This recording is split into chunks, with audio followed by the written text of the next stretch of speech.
Ladies and gentlemen, welcome to the Ninth Arena at Southern Virginia University for today's men's basketball game featuring Averett University and your Southern Virginia University Knights. President Wilcox and the Southern Virginia University staff, thank you for your support of the student athletes and coaches participating in today's contest. Please wear your face masks at all times while inside the facility. The NCAA and USA South Athletic Conference promote good sportsmanship by student athletes, coaches, and spectators. We ask for your cooperation by supporting the participants and officials in a positive manner. Profanity, racist or sexist comments, or intimidating actions directed at coaches, players, officials, or any other team representatives will not be tolerated and are grounds for removal. Also, the consumption or possession of alcoholic beverages and tobacco use are strictly prohibited. Please stay away from the playing area and team bench areas. Thank you for your cooperation. In accordance with tradition at Southern Virginia University, we will begin with a word of prayer, which will be offered by Professor Jeff Bates. Our Father.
And now for your starting lineups. Starting for Averett University. Senior guard from Virginia Beach, number 2, Keyshawn Lewis. Sophomore guard from Virginia Beach, number 5, Jordan Lewis. Sophomore forward from Greensboro, North Carolina, number 12, Jason Sellers. Junior forward from Henderson, North Carolina, number 13, Corey Malden. Junior guard from Norfolk, Virginia, number 32, Jalen Crowder. Averett is coached by head coach David Doino and assistant coach Brandon Baker. And now for your starting lineup.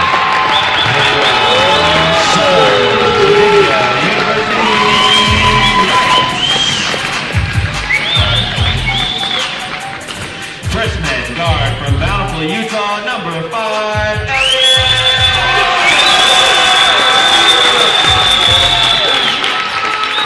Freshman guard from Toledo, Oregon, number 11, Connor. And we welcome you to another edition of Knights Broadcasting as we have the men's Southern Virginia Knights basketball team facing off against the Averett University Cougars men's basketball team. A battle of conference foes, and in particular for the Knights, an opportunity to take down the number 1 team in the conference, and from the Cougar standpoint, an opportunity to solidify their spot at the top The Knights, having beat the number 2 team in the conference last week, Averett University, which is NC Wesleyan. Averett University losing to that same NC Wesleyan team, their only conference loss, 7-1 in the conference. This is a great opportunity for both teams. The Knights coming off a Thursday night game where they were able to secure a win. The Cougars coming off a Thursday night loss in an out-of-conference rescheduled game against the University of Mary Washington. I am Scotty Winterton, here with Adam Peterson, my colleague, friend, and we are excited to bring this game. This is one of the most hotly contested games on the night schedule, and this is looking to be a fantastic game, Adam. Yeah, and we can confirm now as well that North Carolina Wesleyan did beat Pfeiffer, so if the Knights are able to knock off the Cougars today, that will put them in lone third in the conference, and really in a good spot with being able to play the Cougars again at Averett to end their season as well. Just puts them in a good spot in this East Division. Great move inside from Olsen. Malachi unable to get that finish. He's really good down low over the course of the season, shooting a very high percentage. Olsen on the season shooting 55% from the field, phenomenally well. And first basket of the afternoon coming on for the Cougars. The Knights are up against it tonight in terms of scoring. Adam, these Cougars are really good about regarding defending the ball, both three-point and field goals across the court. Yeah, only giving up 64.7 points per game. That's number 1 in the conference. They just don't give away any easy baskets. They're going to make every shot attempt hard, just as we saw with that last Elliott Spencer three-point attempt. Had a hand in his face and made it really hard for him. We got a guy tying his shoe right here. That's Jordan Lewis. Looked like he had both shoes untied, able to tie one. We'll see if he can get that other one tied. Obviously want everyone to be safe out there. Yeah, Sellers able to get that basket to go on the offensive end. And then for the Knights, Elliott Spencer able to get their first points on the board. Lewis does get that second shoe tied, so it does have both of them tied. Well done, my man, well done. Mama trained him well. It's an interesting, nice backdoor cut from Keyshawn Lewis, unable to get the shot off. And they're going to call out of bounds on the drive from Jalen Rowell. It'll be the junior guard from Norfolk, Virginia. It'll be Knights ball. Elliott Spencer will trigger into Connor Marchand. A lot of very interesting data points and stats for the contest this afternoon. One, I think that probably stands out the most, Adam, is this. You mentioned number 1 in the conference are the Cougars. Wow, way to get that up, defending the basket really well are the Cougars, but Malachi Olsen able to get that one to fall to tie the game up at 4. Number 1 in the conference in points per game allowed, but in a 15-team league, they are 14th in the conference in points scored per game. So, and that can work. The University of Virginia, really has shown that you can win on the back of great defense, and they won a national championship on the back of great defense in the recent, in this last 4 years. So they also went out famously as a first seed, the first seed ever to go out to a 16 seed. But you can win on the back of strong defense. Here as Jalen Sellers misses his first foul shot. Yeah, and Sellers gets to the line at a pretty good rate, second most on the team, 53 total attempts, but only shooting 45.3%. And it's both of their top 2 free throw shooters are shooting below 50%. So that is something to watch. If they get to the line a lot with the Knights fouling, which they tend to do, that is something to watch if they can knock down their free throws today. Watch I think you'll really find they switch everything. Watch the on-ball defense and almost an and one. Malachi Olson will go to the line, shoot 2. But the on-ball defense for the Cougars is just phenomenal. They work so hard. You can watch the communication. This is what they hang their hat on. And, another interesting point is that Coach David Doño, put together an incredible schedule for these guys. And they went 0-4 in their first 4 games. And then they went 2 for 8. So they got 2 wins in their first 10 contests. And then they proceed to go 7-1 in conference. So he put together as difficult of a non-conference schedule as you could possibly find. Here's a turnover from the Knights. 75 3/4 court press. Really trying to put a trap in. And the Knights kind of key their emotion and their energy off of this press. But really interesting from the Cougars' perspective on their non-conference schedule leading into conference play. Yeah, and going back to that press a little bit, we've seen the Knights press a lot harder than that. The Cougars just really weren't in a hurry to get that across the line. Refs did get a little help from Coach Wardenberg here right in front of us, making sure that they got that call right, which they did. Not able to take advantage of it, though, and get some points off of that turnover. Still knotted up at 4 here. It'll be interesting to see how the Knights defend Jason Sellers, the 6'6 sophomore from Greensboro, North Carolina. He's a big, strong player. He likes to post up, and he is, Malachi Olson almost as tall, but giving away a number of pounds against him. So it'll be interesting to see how the Knights will play against his physicality.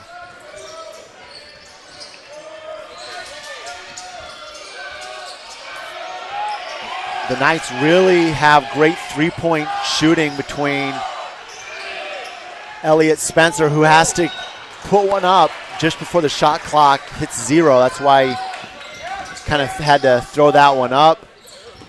Willand approaching there on Rowell. Great defense from Jesse Barker. The stretch forward for the Knights. Ball's on the ground. Players on the ground. Both coaches going to be happy with the effort there. And they're going to call a foul on Averett Cougars. That'll be the first foul on Keyshawn Lewis. Yeah, and it'll be Knights ball. First steal of the night for Connor Marchant.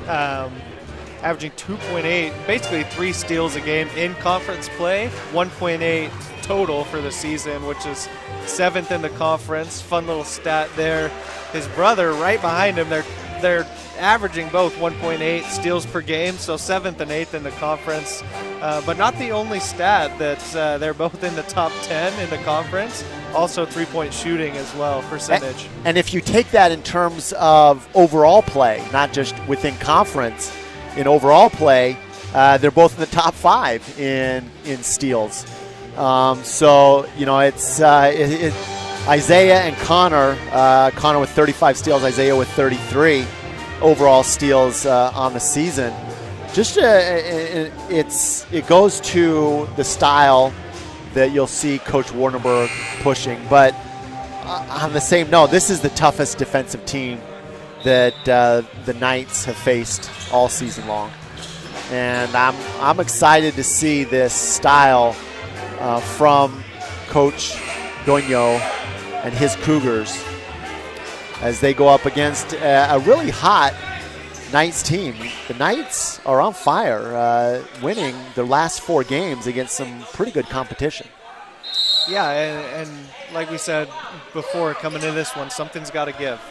Either the Cougars are going to give up more points than they have been this season, or the Knights aren't going to score as many as they have been, coming in at 76.8 points per game, especially with Connor Marchant. Wow, the ball movement from inside out to Isaiah Marchant to Elliott Spencer. Fantastic ball movement as the Knights stay in their trapping defense. 3/4 court. The kick out to the recently entered number 14, Jem Lawrence. They're going to call a foul on the block on Malachi Olson. That'll be his second. Tough call. Knights really need his play this afternoon, and he's going to come out as Scotty Ziegner will replace him after the first shot. Yeah, and that was just Kai there leaning a little early.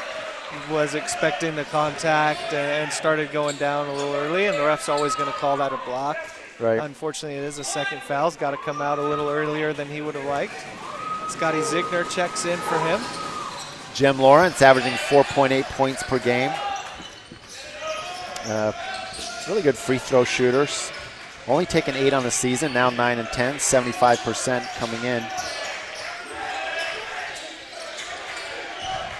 Marchant not able to get the ball into Barker. Coach Wardenberg a bit perplexed on why he didn't give him that pass. Sometimes just can't find the spot. Getting to his left hand, drawing the foul. Getting the and one. Oh no, they're going to call a charge. Then great job stepping in to take that charge.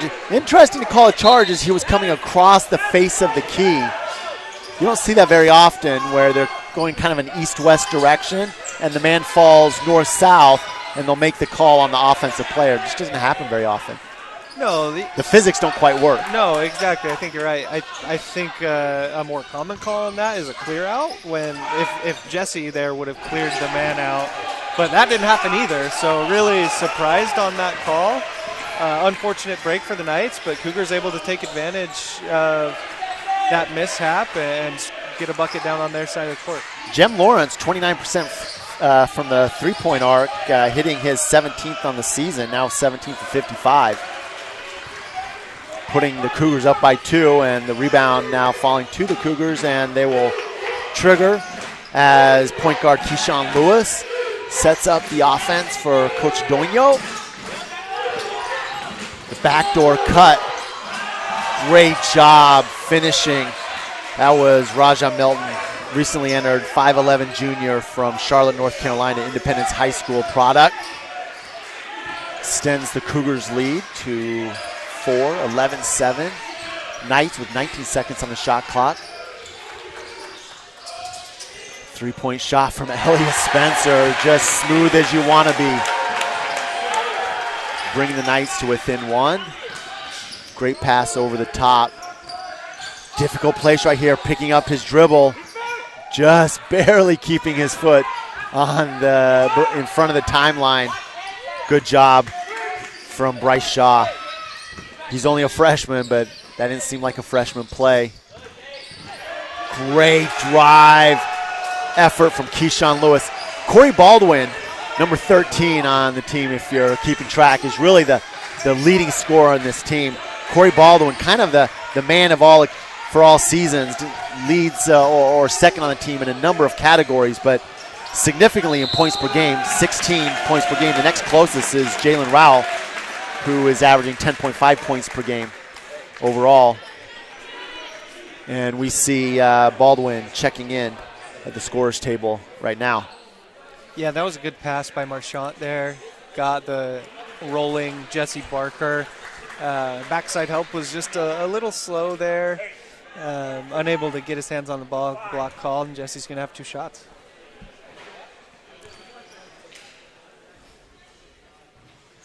Jesse Barker hits the first.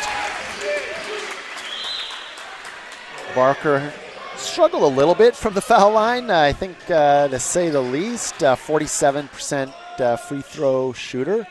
Surprising, since he's such a great three-point stretch forward for Coach Wardenberg's team.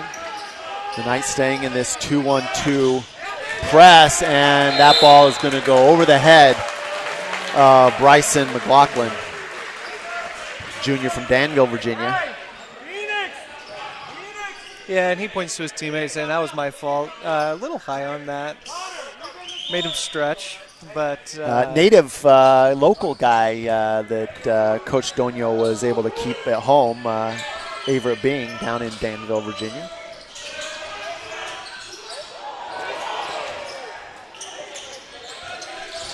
Marchant had Barker there, get on the roll, just unable to get it to him. Just with that tight on-ball defense, they make it so hard to do anything. They're going to say Elliott Spencer stepped on the line. Might argue that you bodied out, but not enough body to call a foul. And you're right. It's one of the when you have an open player. this is an interesting thing. On defense, talk about this all the time. You might be playing one man on 20. But if that one man can be in the face of the guy with the ball and he can't find or see any of the other 19 guys that are open, then they're not open. And so in basketball, on-ball defense, in terms of finding post-entry passes or swing passes, if you can get out and be in the face of the ball carrier and prevent him from finding that open player, then your backside defense can actually be helping more, and you can have players open in the post, you can have players open backside, but the on-ball carrier can't find them. Yeah, well, they can't find them, or they're forcing a lob pass, or just working so hard that the defense has time to recover and get back on that man. I'm sure a lot of pump fakes are being talked about here in the Knights huddle during that timeout. Yeah, fake one to make one. A couple pump fakes, and then fake one to make one, like you said. As there's a good make right there. Jem Lawrence doing it again, and then they're going to call a turnover. It's going to stay Everett ball over here. Great job from Lawrence stepping in, making the most of his minutes. Lawrence now leading the team with 8 points. Like I said, only averaging just almost 5 points a game here in the first half. He's got 8 points. 8 points on the back of 2 3-point made shots and 2 free throws.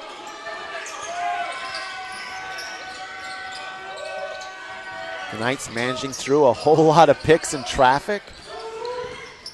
Great drive and kick. Swing to Lawrence, who's on fire, 3 for 3. Doing a fantastic job finishing on the kick out. And no foul called as Jesse Barker went strong to the hoop, thinking he could draw a foul on that drive. Good defense again, not fouling. And Lawrence jacks up another one. Little heat check there. off the side of rim. Still looked like it looked like it might go. Yeah, and shooting in rhythm, maybe a little early on the shot clock, but Scotty Zigner, he can get into the lane almost at will. We see him in the lane a lot. Just struggles at times to finish in the lane. As right there, so does Bryce Shaw. Can't quite finish, the freshman from Virginia Beach. Knights in a 7-point deficit, looking to close that on this possession with 19 seconds on the shot clock.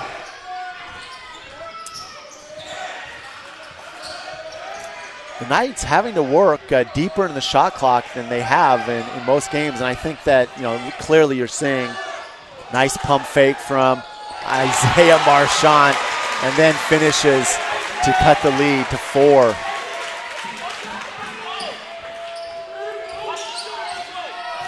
Baldwin carries across, picks it up at midline. It's twice we've seen somebody pick the ball up for the Cougars right across the timeline.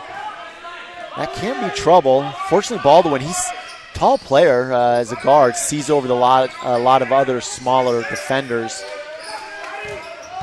Lawrence now gets to the basket, can't finish. Barker tries to get it in, can't. Baldwin hits a 2 off of that great save from his teammate. Fantastic effort. Not only do the Cougars give stellar effort on the defensive end, but they're doing great in terms of loose balls.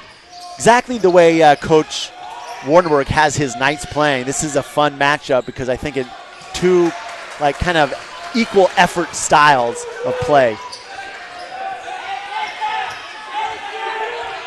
Yeah, and really the Knights pride themselves on that energy on the defensive end. But with the Cougars, we're seeing that they're going to have that the whole 40 minutes. The ball's out of bounds, and they're flying over the court whether they have the ball or don't have the ball. They're not going to let you get an easy pass, let alone an easy basket. And that's why they're only allowing 64 points per game. Defensively, that is.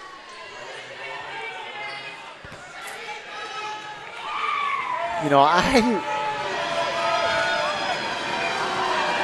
I really enjoy listening to Coach Wardenberg coach over here. We have the pleasure of being down at the end where the Knights bench is, and I think Coach Wardenberg, he's so demanding of his players because, as I talk to him, he believes in these guys. He knows that they are so much available for them. And they're going to call that ball off the hands of the Knights. Yeah, McLaughlin goes 0 for 2 there at the free throw line.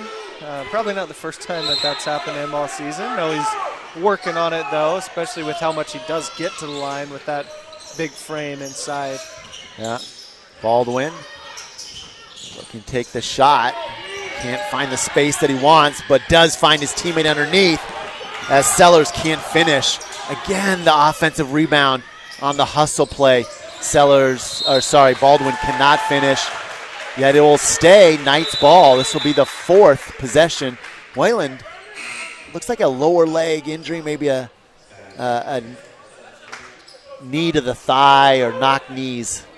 He comes out, and Ziegner checking in for the Knights. Big play inside. The Knights have Brandon Ziegler has checked in. Kind of the biggest player on the Knights team as he goes up there against Sellers. Sellers able to use the ball fake to get Ziegler in the air and then draw the foul. Can't finish, but will go to the foul line. We've already discussed a little bit of his shooting woes in terms of free throw shooting. Sellers, as Adam, you mentioned, 45% from the line coming into this game. Yeah, not really a bad foul if you're Ziegler there. The freshman from Oregon. Cade Herrick has also checked in for the Knights. He finds Isaiah Marchant on the wing. Marchant can't finish. That's a shot that Coach Wardenberg, I'm sure, is happy about, and the transition defense for the Knights results in a turnover. It looked like Sellers might have a really good opportunity there underneath, but just can't corral the ball enough to get it up on the rim.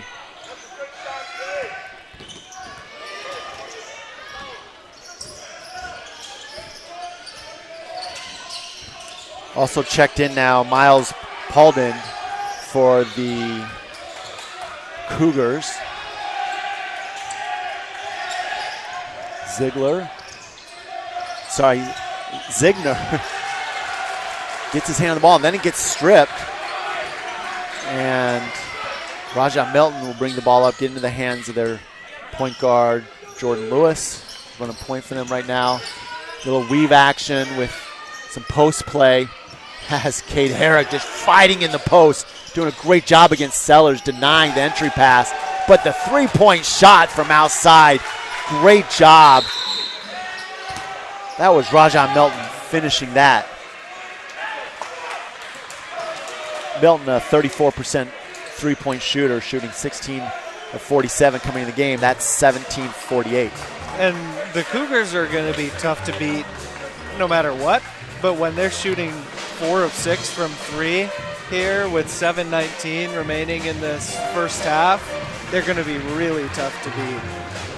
They're a 32% three-point shooting team on the season, which nobody's going to look at that and you're neither going to, offer parades or, condemn them for that. It's a nice solid number for three-point shooting in the USA South. But right now, shooting 66%, as you said, 4 of 6. The Knights are shooting 3 of 8 from three-point, 37%. but it's really the 5 of 14, 35% from the field that is the difference. And, you know, it's about how many good quality looks are you getting, and the looks that the Knights are getting pretty much all have a hand in the face. Yeah, and another thing that just pops off the page as you're looking at the stats here, bench points. 16 bench points for the Cougars compared to the 3, which was a Isaiah Marchant three-pointer. That's got to change. Yeah, it's on the back of really Jem Lawrence's 11 points as he went 3 for 4 from the three-point line. Just giving a huge boost to the Cougars. Right now, really the player of the game for the Cougars, at least from the offensive end. Cade Herrick shoots in rhythm. Long rebound, no Knights there to take advantage as Baldwin presses up court, looks to enter, gives the entry pass to Paulden. He gets a nice move underneath, gets to the other side of the basket and finishes. The Knights now down 11. Don't know how long Coach can go with it. He's going to bring Jesse Barker back in. And I think that getting that second foul on great defensive on-ball pressure. And they're going to get a foul called on the Cougars. If they just scramble around, that second foul on Malachi Olson, I think, was really harmful to the Knights' rhythm, both on the offensive and the defensive end. Yeah, it will be nice to have him back in. Hopefully he can go these next 6 minutes or however long Coach wants to keep him in without getting another foul. Barker can't finish, no foul called.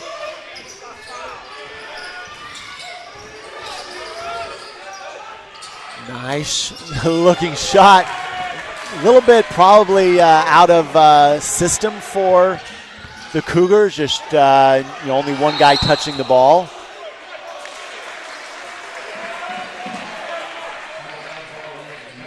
But maybe another heat check. Raja Melton look for his own. Call those 2 heat checks on the game. One from Jem, one from Raja. Now another great inbound play for the Cougar, or for the Knights. This time, Jesse Barker able to finish. Yeah, maybe an easy bucket like that off a good inbound play, good screen, no talk on the defensive end, which is the first time we've seen that from the Cougars all day. Maybe that will get the Knights going.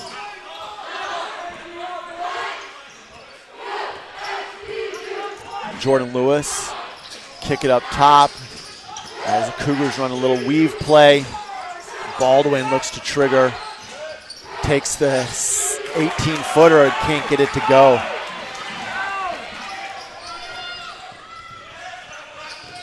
Tough shot. That's a 2-point shot right inside the 3-point line.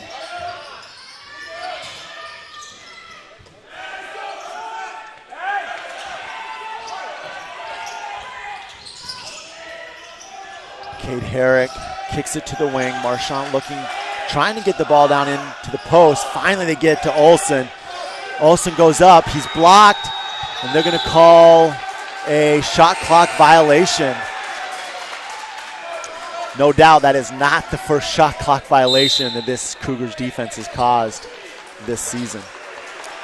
Yeah, and the Knights offensively are just not used to playing this long offensively. Like you said, they're used to going 1, 2, 3 motions and getting an open look or getting a shot at least. Whereas here, they're having to go 5, 6, 7 cutters with not even be able to find a pass, let alone get a good shot off. And the on-ball defense. No, yeah, right? It's all because of the on-ball defense of the Cougars. So give all the credit to them. But the Knights have got to do something different or get that figured out at least, or it's going to be a long game for them. The pump fake gets it inside, and up and over is Jalen Rowell. Man, he had to put some rainbow on that shot to get it to fall. Beautiful shot from Rowell. Back up to an 11-point lead for the Cougars. Knights with 17 on the shot clock. Normally, you'll see Marchant, either the Connor or the Isaiah version, be able to get inside and create some drive and kick opportunities. We just haven't seen that. Elliott Spencer as well. Well, for example, Elliott Spencer on that one was just standing on the wing because he's so out of breath because he's playing hard defense over here because the Cougars are always working, and he doesn't even really get a chance to get a break on the offensive end. And that's not just Elliott Spencer. And he's in great shape, by the way. That's just how hard the Cougars make you work. And it's 1 through 5, not just Spencer, like I said. Right. So push on, I believe the call's on Herrick. That's his first foul, 16th foul for the Knights on the floor. Media timeout. Coach Wardenberg trying to understand some of the logic behind the calls. You want to coach your players to how things are being called. It's just the nature of sports coached by imperfect people that you get differences in reffing styles from game to game. Great crowd here today, by the way. Yeah, great crowd. And not going to be happy that their team, at least the Knights fans here in Knights Arena, that they're losing the rebound battle by 10 so far. Out-rebounding the Knights or the Cougars 16-6. And we've talked about this throughout the season, and especially last game. If the Knights lose that rebounding battle, it's really hard for them to win. They haven't done it yet. So got to win that rebounding battle, and it just starts with every possession. I'm sure that's what's going on here in this Knights huddle. Just focus on every individual battle and matchup in that moment, and then get to the next one. Hold up, Adam. Last game, they lost the rebound battle 34-33. You're right. And they won the game. You're right. No, your point is well made, and it's going to be, I think at the end of this game, we'll look at that stat and it'll tell us who won the game.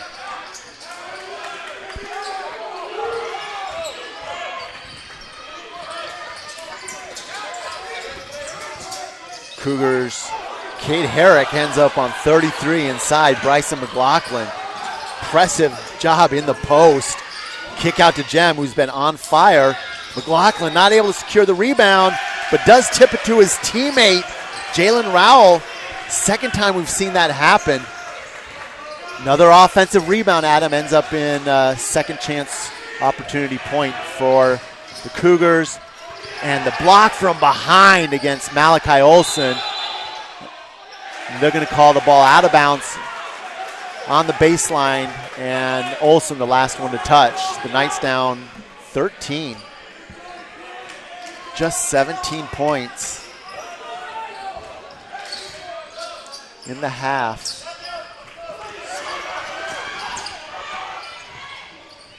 Jem cannot get that rebound to go. Another offensive rebound.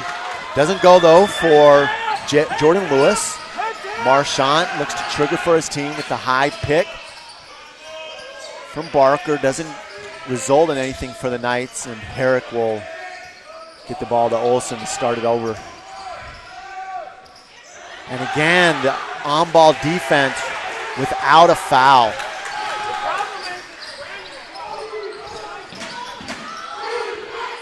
Yeah, and that one's a close one. Usually when the defender's arms come down like that, as that is going to be a foul call there, just with some athleticism there by Bryce Shaw. Shaw showing off his ninja skills.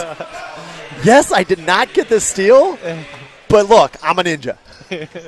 Okay, I see you. I see you, Shaw.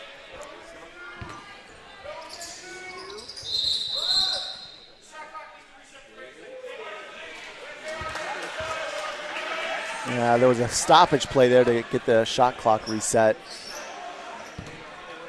Herrick trying to inbound the ball. He's double teamed right there. The Knights going to have to bring down Scotty Ziegler to help get that ball inbounded.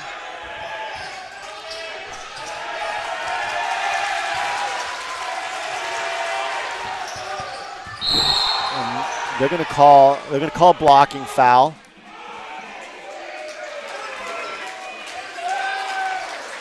The refs looking at each other. Well, that's one of those calls that is so close. Again, it's not the point that that Jem is moving his feet. Lawrence had almost established defensive position. It's not about feet moving. It's about establishing defensive position. And just, I would say, a hair short of drawing that charge call.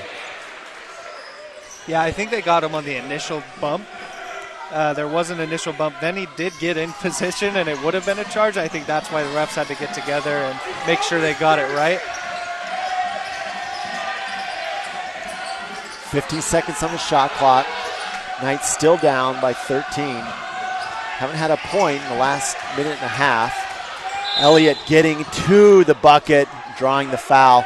Man, you see the rotations coming so quick from the Cougars. The Knights do a great job there of getting to the lane. That's one of the first times in the last, maybe 8 minutes, Adam, that the Knights have been able to get to the lane, beating the on-ball defense. And Elliott Spencer able to get to the foul line to shoot. Yeah, and we got to see some more of that on the Knights' offensive side. Got to attack the lane. That's where they've gotten some good looks. 73% free throw shooter knocks down his first. And he hits the second. Down 11 here, 1:37 remaining here in this first half. If Knights can string together a couple stops and a couple baskets and get this lead down to 7, I think that's a huge moral victory going into halftime. Yeah, at least single digits is where you want to be. But not all single-digit deficits are built the same. You know, a single-digit deficit where you're down, whoa, that could have been a slick play. Didn't quite connect. Elliott will kick it out to the Marchant brothers.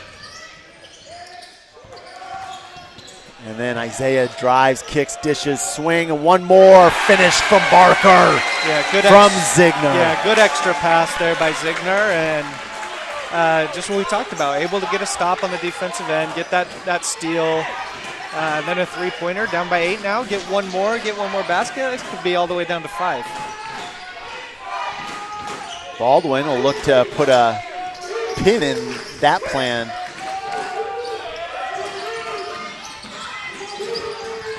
Between the legs, crossover, getting to his shot. Fantastic job by Lewis. And then he commits the foul. It'll be the 8th team foul and send the Knights to the line as Elliott Spencer will shoot for the Knights. Good shooter. Good shooter. They'll be on last two, right?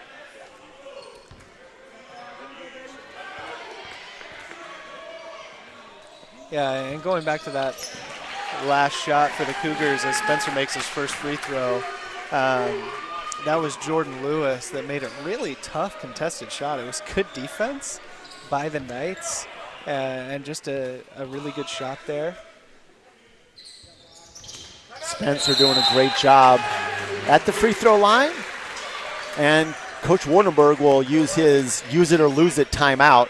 Can't take 4 into the second half. I had a really enjoyable moment here, Adam. Didn't mean to ignore while you were talking, but I was listening to the back and forth between Coach Wardenberg, the elder, and Coach Wardenberg, the younger, who's the head coach, and his father just giving little, the way that these two work together is really impressive. It's Coach Wardenberg, elder, has had a lot of coaching experience. His first name's John, by the way.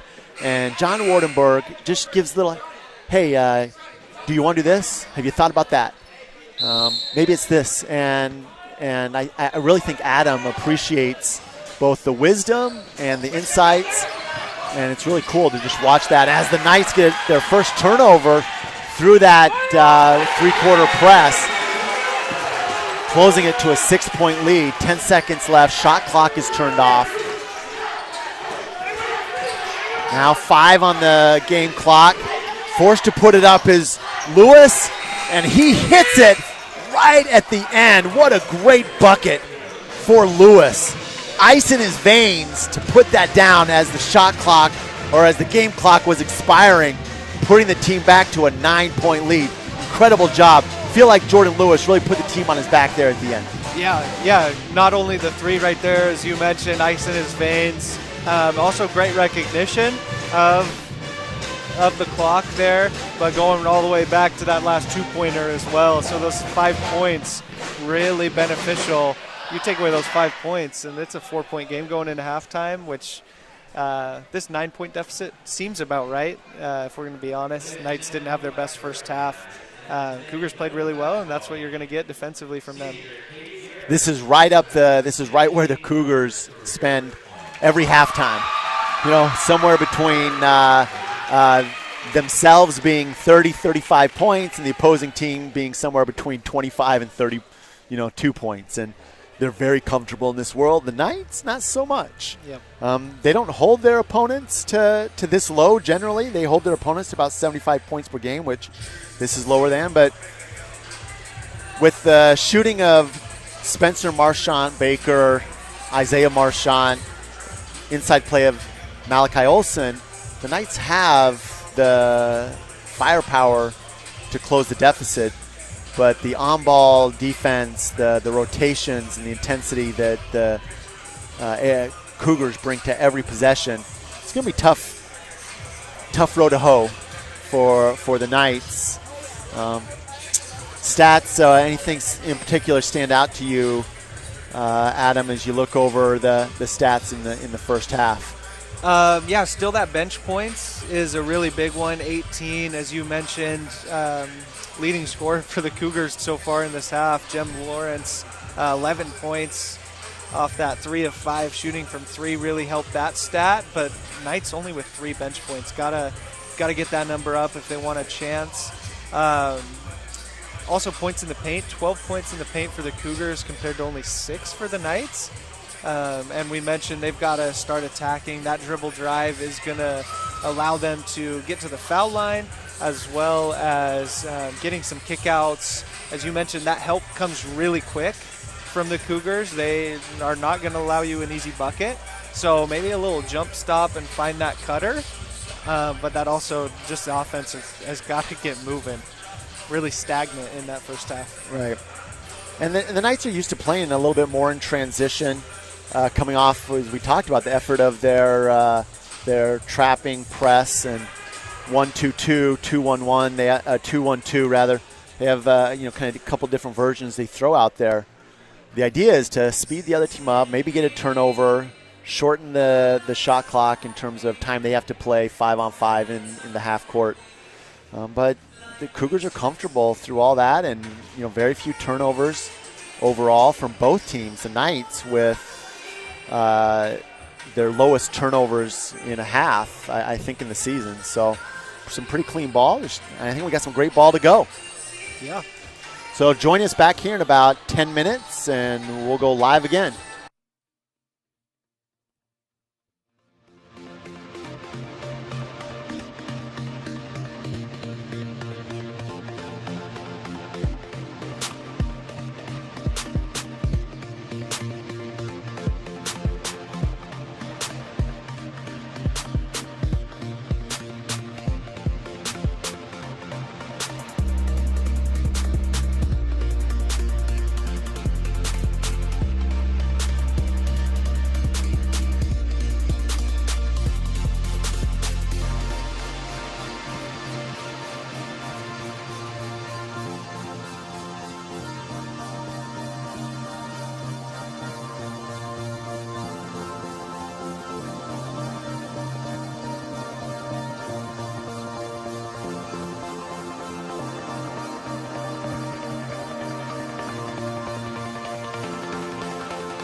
Welcome back to the second half of this contest between the Southern Virginia University men's basketball team and the Averett University men's basketball team. Scotty Winterton here with Adam Peterson, my ever-faithful colleague.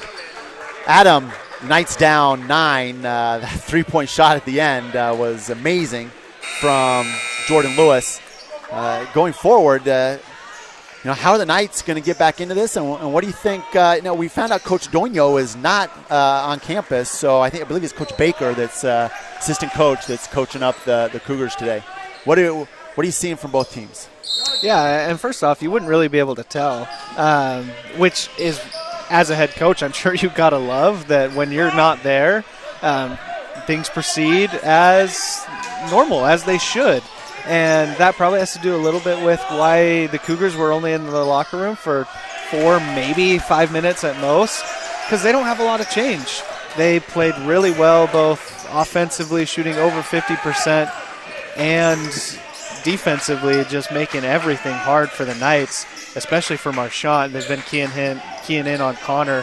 No points. Wow, the backdoor screen gets an open Elliott Spencer. That was fantastic play from the Knights. A set play. That was not an accident. Yeah, no points, though, for Connor that whole first half. When did that happen? Yeah, we'd have to look into when the last time that happened. I'll get my stat guy on that. If it ever has. I'm not sure it has. He's just too good of a scorer. But he gets going when he's able to get to the lane and make some crazy acrobatic shots, get to the line, get his shot going, and then he'll knock some threes down. And he really wasn't able to get to the lane that much, get to the basket.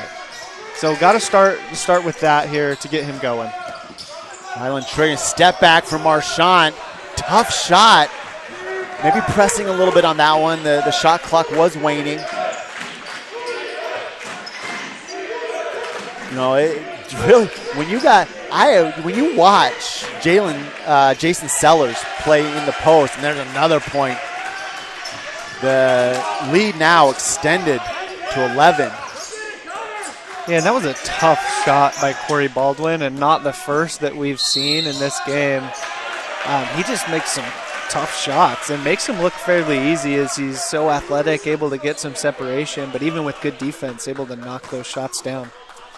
Yeah, Sellers, when he finds a smaller body on him, which is just about everybody on the court, just about everybody in the gym, he will drop the shoulder and he will power in, and he does it in a way that's not going to cause the miss from Spencer as he misses his first foul shot of the afternoon, now 4 for 5.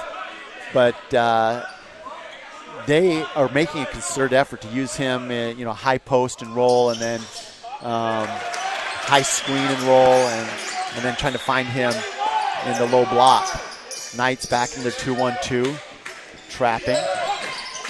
Boy, very close to stepping over the line there was Lewis. Getting into the key, kicking out. For the long ball to Lewis, doesn't fall. The offensive rebound gathered in. Reverse play from Baldwin. Offensive rebounds are just a killer when you're trying to make a comeback.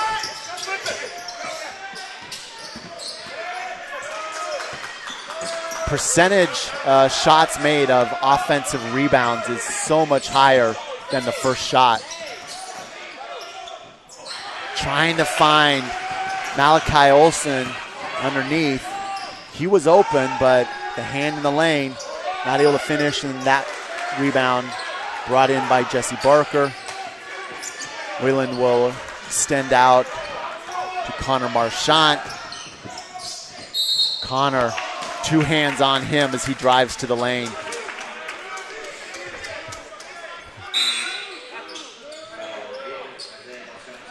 Connor Marchant pressing, trying to get his opportunities, which, Adam, you talked about, I think he needs to do. He's got to get going.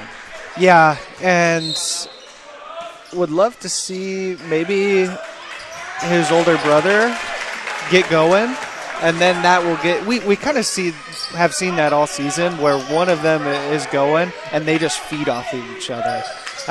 Usually you do that with teammates, but when one of your teammates is your brother, there's an extra special connection. And so maybe look for that leadership of Isaiah, get going, and then fire his brother up. Love to see that here early on in the second half. Off the curl. He was open for a second, but Rowell couldn't corral the ball in time to get the shot off. Inside out, hits the floater, and it falls over the head of Malachi Olson into the waiting arms of Sellers, and he will finish.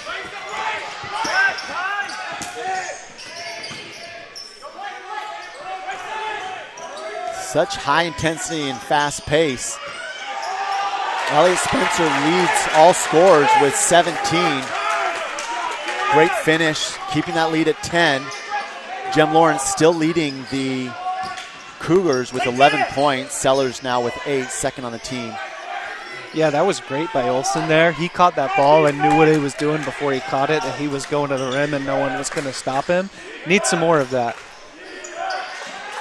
Three-pointer. That's a dagger from Jalen Rowell.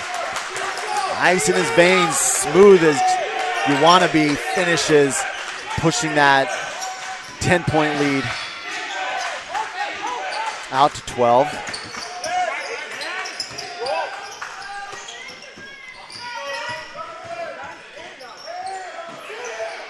And Jesse Barker finds the three. 9-point lead. Both teams still low in fouls. 2 team fouls for the Cougars. No team fouls yet in the second half for the Knights. Baldwin looking to trigger, initiate, post up to Sellers. He's got the smaller man on him, and he will go to the hole with that great defense from the help. Yeah, showing off his work in the weight room. Elliott Spencer there. Not backing down from the battle with Sellers. And then Sellers is going to get called for the foul here against Olson. Yeah, I didn't really need to do that. Olson wasn't looking to initiate right there. He was going to kick out to Spencer, and Sellers gets called for just his first foul. Very impressive how they play defense without fouling. Knights are doing the same in the second half. We're sitting right at where we started the half, 5 minutes into it, 9-point lead for the Cougars. Yeah, but we've seen lots of bright spots in those first 5 minutes here, getting to the basket. Also, Jesse Barker with his second 3 of the game puts him up to 12 points. Connor Marchand, though, still looking for his first point.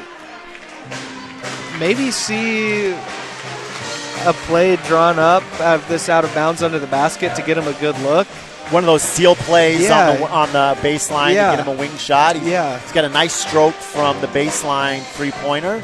Yeah, you have to get your leading scorer involved if you want to come back and win this game. You've gotten some great play from Elliott Spencer, who's up to 17 points. Just played really well. As I mentioned, Barker, but really Olson and Marchand, your 2 leading scorers, have got to pick up the scoring here, help out their teammates here. Yeah, the Knights starters in plus Isaiah Marchand. They trigger on the offensive end, and just what you called for, Adam Peterson, prognosticator extraordinaire. Connor Marchand gets on the board. Three-pointer, Knights cut the lead to 6. Love that he shot it in rhythm. He had so much time that he could have taken his time there to get the shot off, but shot it in rhythm is what is best for him, how he shoots the best. And there we go. Just like that, he's on the board, and I expect him to roll now. And they're going to call Jesse Barker with the grab. He reached out and grabbed Shaw. Not sure he needed to do that. That's just his first foul. Fantastic defense from Barker. He has fouled out of 7 games, but he's really working hard to play defense without fouling, and I think that shows in the last few games.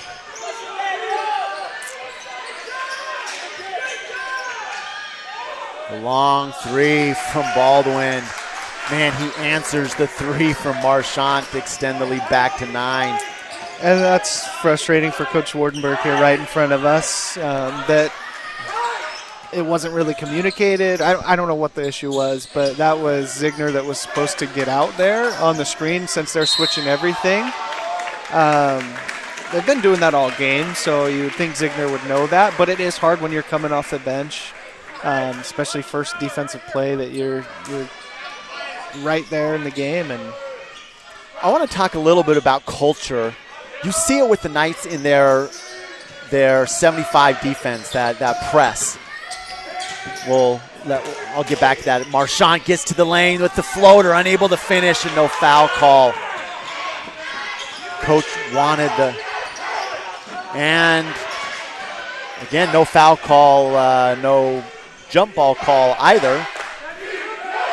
Coach Wardenberg really thought that Marchand got pushed on that shot. Baldwin goes inside out, stops and pops the top of the key and finishes strong. When you look at the way that the Cougars conduct themselves when they make a mistake, they commit a foul or something like that, and again, no foul called as Connor can't finish with his left hand, which is very unusual. Elliott Spencer going up against Baldwin. Baldwin will kick it, and Shaw back and forth to Jem. Now down low to Sellers. Kick out, long three-pointer from Milton. Pushes the lead to 12. Yeah. 14 now, right? Yeah, 14, and tough one there. Olsen was just trying to help out his teammate, but when you're in switch, everything, you can't really do that. You've got to trust Marchand there down low that he's going to be able to body, because you can't leave a wide open three-point shooter. Cannot. But so going back to kind of culture, Coach Wardenberg is working really hard to switch the culture on the team to be one of effort is more important than anything else. And that's part of the reason why you go into that 75 defense is not because you really expect a lot of turnovers. It's about a mindset. And it's really awesome to watch basketball be played that way. This is the first time that, and I know the Cougars, the Knights haven't won all their games. I think Coach Wardenberg is really instilling. It's a process. It's over time. But when you watch the Cougars play, when they make a mistake, they're not looking over to the bench. They come together, and you see the leaders on the team holding the other man accountable for what he did. They take him, they pat him on the rear end and say, "That's not the way you do it. Here's how you go. You'll get it next time." It's literally holding each other accountable for their play, and it's really cool to see. And you're seeing beginnings of that definitely in the Knights program as well. A little bit of the difference right now is Coach Wardenberg's doing more of the holding accountable, and I think you'll definitely see this coming from these younger players going forward, because it takes time to instill that level of accountability. Yeah, and what makes it more impressive too is that both these teams, especially the Knights, are really young, but the Cougars, only one senior on the team. So a lot of leadership coming from younger guys, which is just really cool to see. Three-pointer finds the bottom of the net from Elliott Spencer. Coach Wardenberg still feeling like his team's getting a little bit shortchanged. Jesse leaves the opportunity for the double team, more worried about getting back. Coach Wardenberg's, again, if you can't find the open player, he's not open. That's a scary thing, though, when you're a defender. Yeah.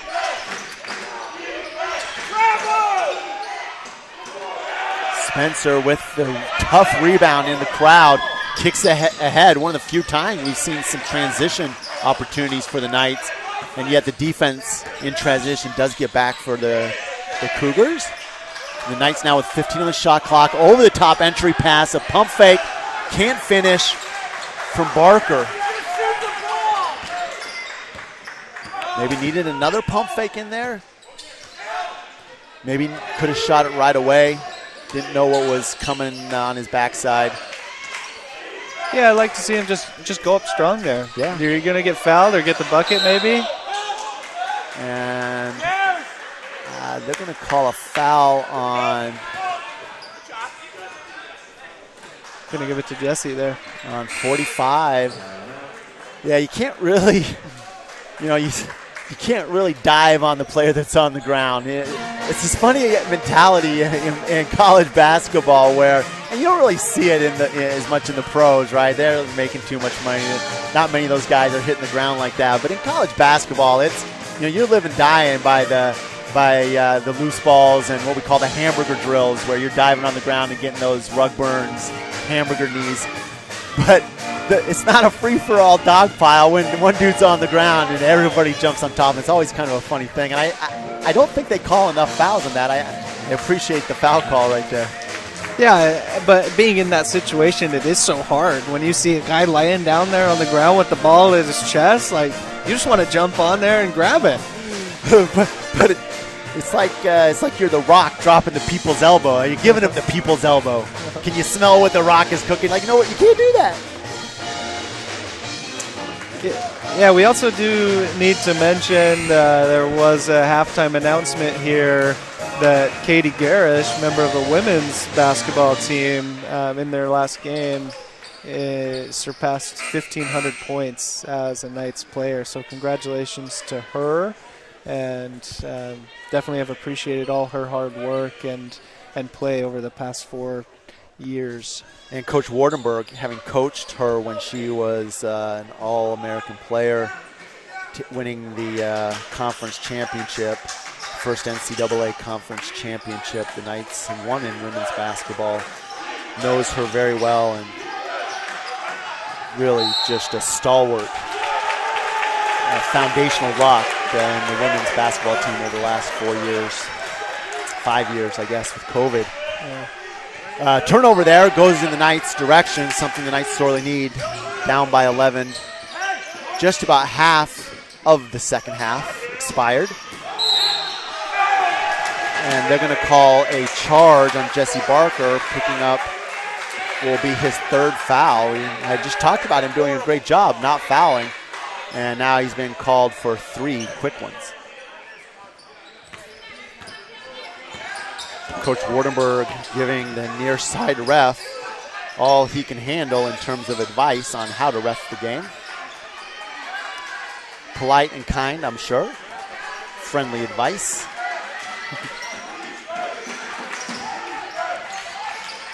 The shot in and out, and then they're going to get an over-the-back call on Bryce Shaw, the freshman from Virginia Beach, Salem High School product. One of those fine freshmen you mentioned, Adam. Very athletic. Sporting a pretty strong, some strong facial hair. Not looking like a freshman, not playing like a freshman.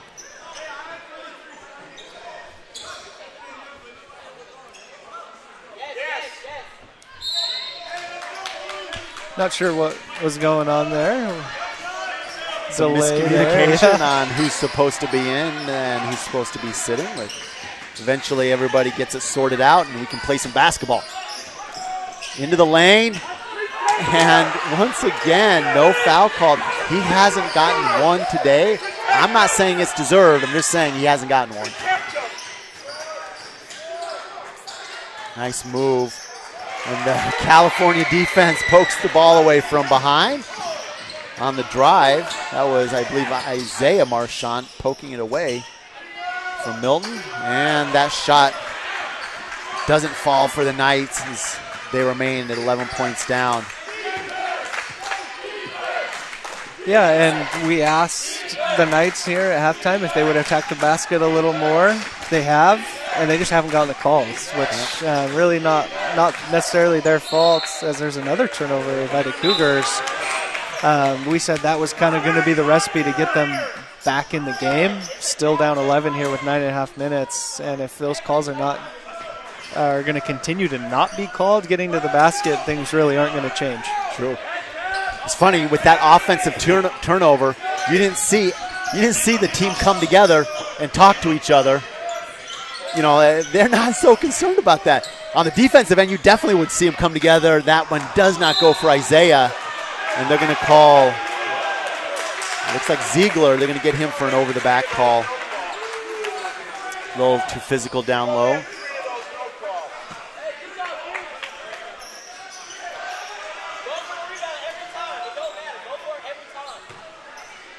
Still 53-42 the last approximately 90 seconds sitting at this score. Lewis and Milton trade passes to clear it up across the timeline. Now 15 seconds on the shot clock.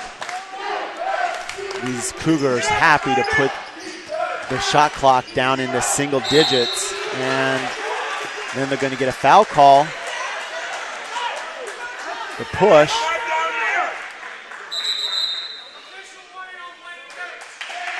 And the officials have heard a number of times from Coach Wardenberg.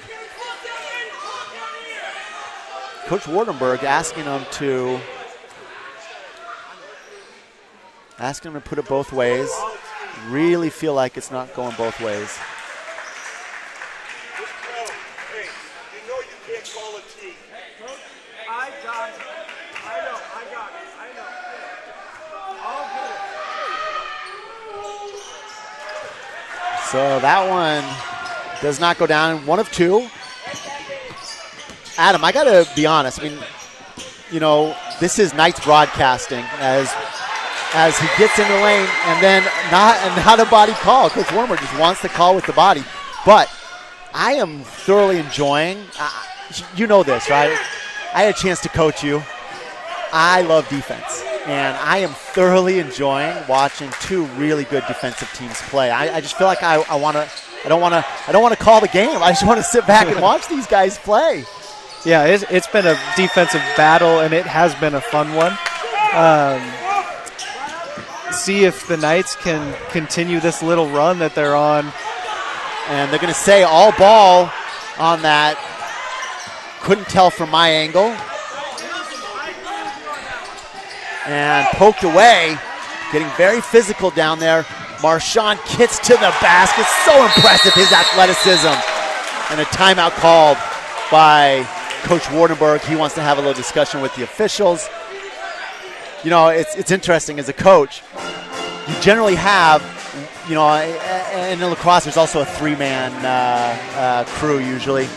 And you usually have one that you kind of can connect with, and he's the one that'll talk you down if you're up. And Coach Wardenberg has the one here that's kind of, the referees, there's always a good cop, bad cop situation. And it's by design, right? The whole goal is to keep the game being played on the court.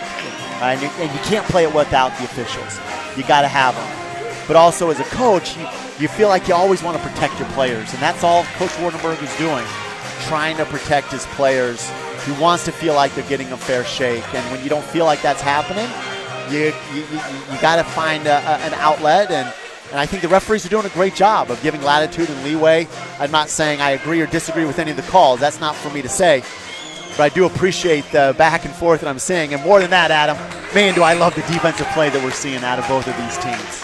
Yeah, and being a fan of good, tough defense, you probably do appreciate the ref and the refereeing that's been happening today, letting them play. They are letting them play defense physically. Haven't really seen that in many games this year, but they are letting them get away with it today, and that's okay. I mean, to be honest, 13 fouls called on Averett, only 11 fouls called on the Knights. So, I mean, they're not favoring it one way or the other. Right now, it's equal, 5 team fouls each, and both teams have been to the line 10 times.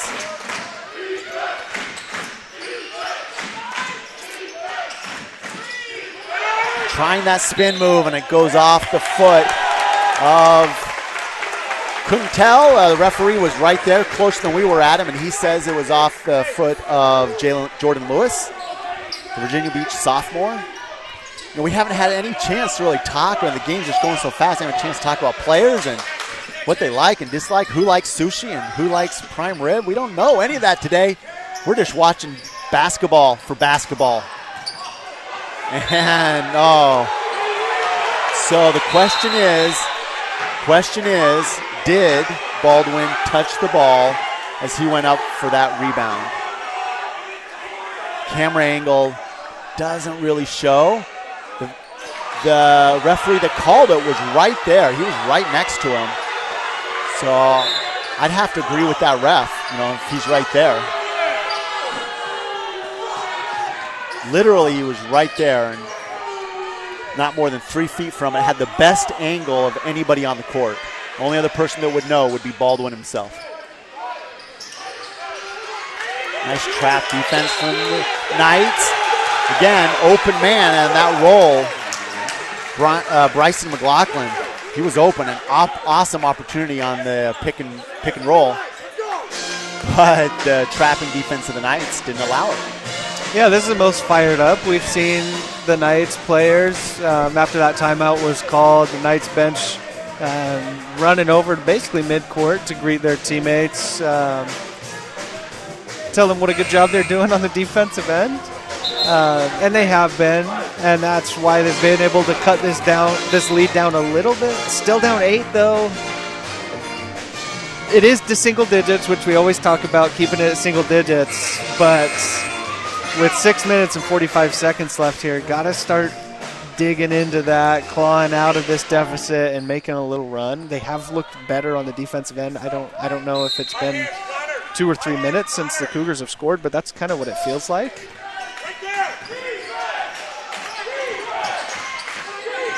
Baldwin on the screen and roll. He gets to the lane, kicks out to the open Lewis, as he did in the first half, with a killer three-pointer over the top to Elliott Spencer. Man, that was tough inbounding defense from Raja Milton. Smart play from the Knights to get it in.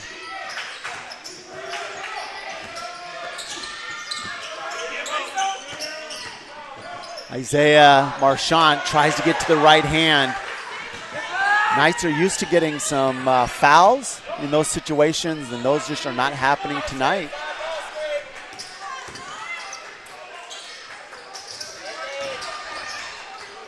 Around the perimeter goes the ball. Ends up in the hand of Baldwin. The Knights with that nice trapping on the pick defense, and then what a rebound, the hustle as Lewis grabs that offensive rebound, man. Yeah, the Knights had really picked up their rebounding, still getting out-rebounded by 19 rebounds, which is tough to win any game like that. But the past few minutes, they had looked better as another tough shot there again.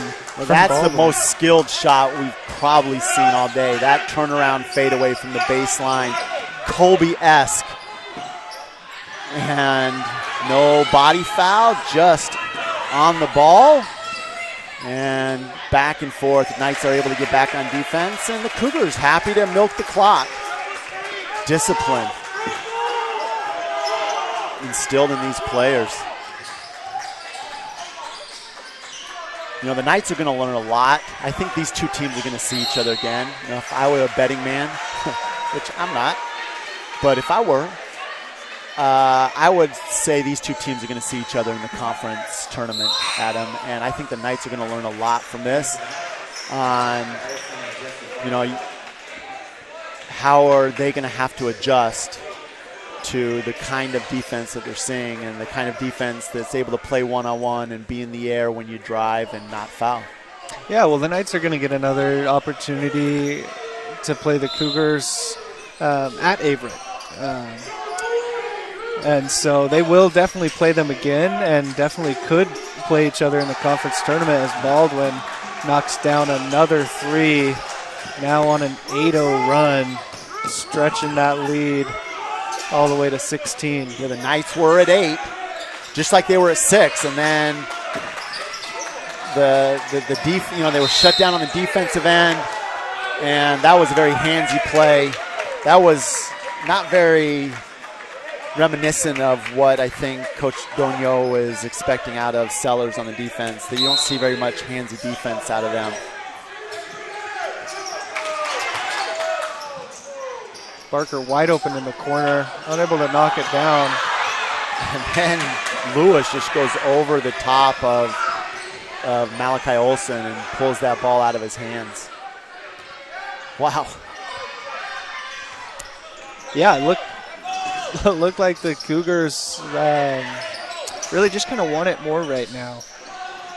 Yeah, they're working a little more, and then they're hitting their shots. But here's the thing, Adam. They're taking these three-pointers without a hand in their face. Yeah. Right? It's not like, they're forcing it. It's in the course of their offense. So right there, that's a bit of a tough shot from Isaiah Marchant because Rowell was in his face. And Rowell even looked after that shot. He looked over at the bench and was like, what more should I do on that? Kate Herrick comes to the scorer's bench to check in. Again, milking the clock all the way down to single digits every time down the court. Yeah, this run for the Cougars has really taken the energy out of the Knights' sideline, players on the court. Hard to fight back from that when the Cougars just come down the court and are making every shot. Yeah, but nice up and under from Olsen, but can't finish.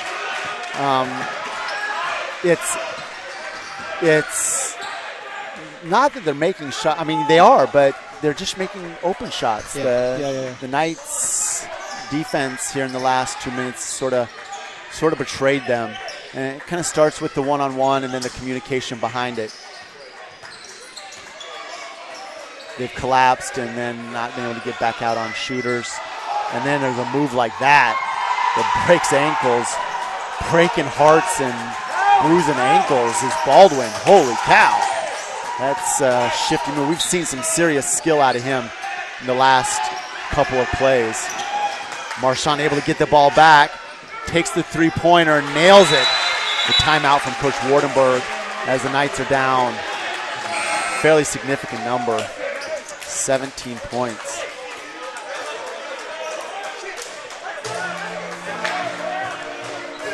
So they had moments, the Knights did.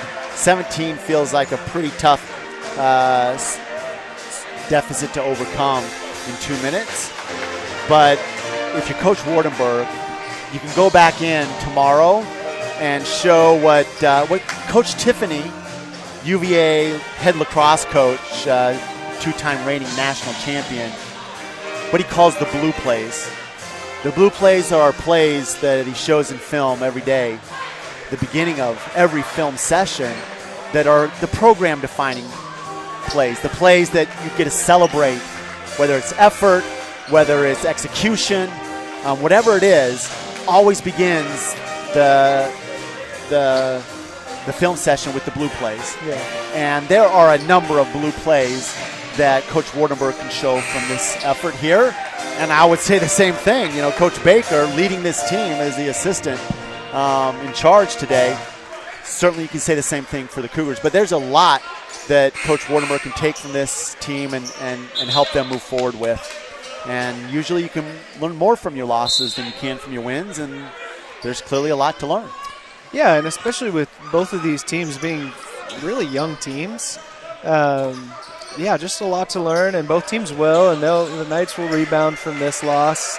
Yes, there's still a minute and 45 seconds to play, but you mentioned 17 points is a little too much. Not going to be able to do it today. They will get another chance at the Cougars, and they also still have this minute to play, and here's Baldwin. With the reverse dunk, the young man showing off, throwing it down, and there's going to be a bench warning. As they get excited, Coach Baker, I don't know if that's his first bench warning as a head coach, but I understand why they were definitely excited about that, as the reverse jam from Baldwin seals the deal. And then the effort's still there from Lewis. Yeah, and we knew this was going to come 40 minutes. They bring this effort 40 minutes. Wherever they are on the court, doesn't matter. That's just how they play. That's how they're coached. And it's beautiful basketball to watch, like you said. Yeah, and what I love is that these opportunities are the things that you get to learn from as players. the Knights players are definitely going to be able to watch the film and feel what that is like. And now when they step on the court again, as you mentioned, they'll play Averett again at their place on the 17th of February. They'll get a chance to get that feeling again, and I really think they're going to see each other in the playoffs. I think that chance is really high. And I feel like these two teams are playing some of the very best basketball in the conference. And right now it's almost, I mean, we're going on to almost it's a 19-point lead, but just a couple minutes ago it was a 6, and then it was an 8-point lead, and so the Knights were there. But as you said, 40 minutes. What does 40 minutes really feel like? Well, okay, here it is. This is what 40 minutes feels like. Can we go back to Nolan Richardson's idea, the former University of Arkansas basketball coach, and his concept of college basketball was, in his words, 40 minutes of hell.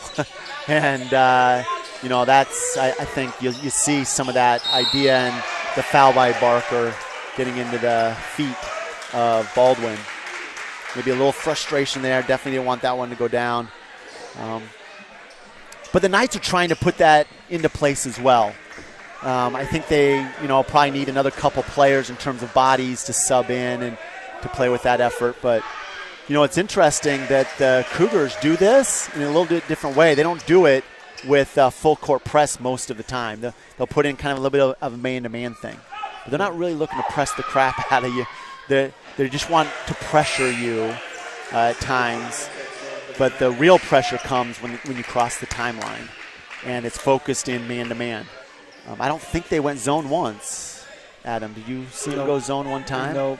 No, this is, old school Coach Krzyzewski basketball at Duke. I've seen him put zone in the last 5 years, but before that, you would almost never see Coach Krzyzewski put a zone in, because it was all about effort and hustle and a mentality.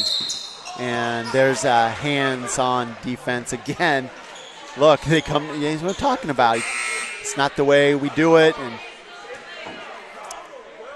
But what I love is how the Knights keep pushing. You gotta force the officials to make those calls. You got to get into them, and you saw that out of Zigner right there, allowing the official to make that call by putting the pressure on the defense.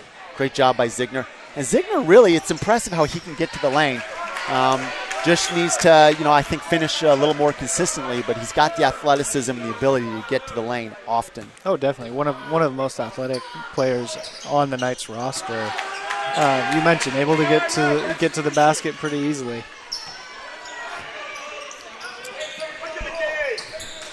Knights still in this three-quarter press. There are 20 seconds on the shot clock, about a 10-second, 11-second difference between game clock and shot clock. Little bleed the clock weave, and then the kick out. So the double team and then the kick out.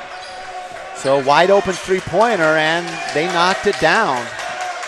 That, I think, the theme in the second half, Adam, was knocking down open shots for the Cougars. Yeah, and they did. And they shot 57% field goal through the game, 55 from three-point. Crazy stat, I don't know if I've ever seen this before, that field goal and three-point percentage were both better than the team's free throw percentage. That's a fun one. That's one I'll remember. But it's just hard to beat a team that's shooting that well and that are having open looks and knocking them down.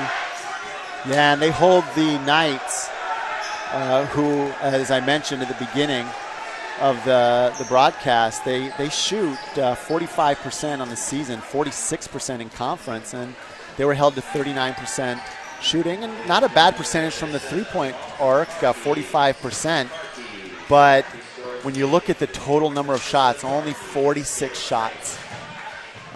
That's going to be below the Knights' average on the season fairly significantly. So the Knights with an opportunity to learn from the loss, and Averett putting really almost a stranglehold on their first place standing in the conference. When you look at the standings for men's basketball, that puts Averett up to 8-1.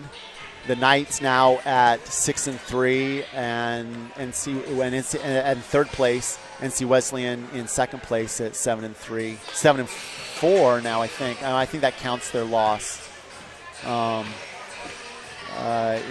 Pfeiffer. Yeah, I think that counts their loss to Pfeiffer. So Knights in a good position in terms of conference play. You just want to make that conference tournament and have your chance to play into the NCAA tournament. And the Knights are sitting in a good position there. Adam, this was as much fun as I've had watching a Knights loss as I can remember. This is Knights broadcasting, and we love good basketball here no matter what. But really appreciate the effort from both teams and both coaches, and certainly acting head coach, I believe it was Brandon Baker. They did a great job, and both these teams, I expect to see a lot more out of them in the coming month in February, and then hopefully into March for both teams.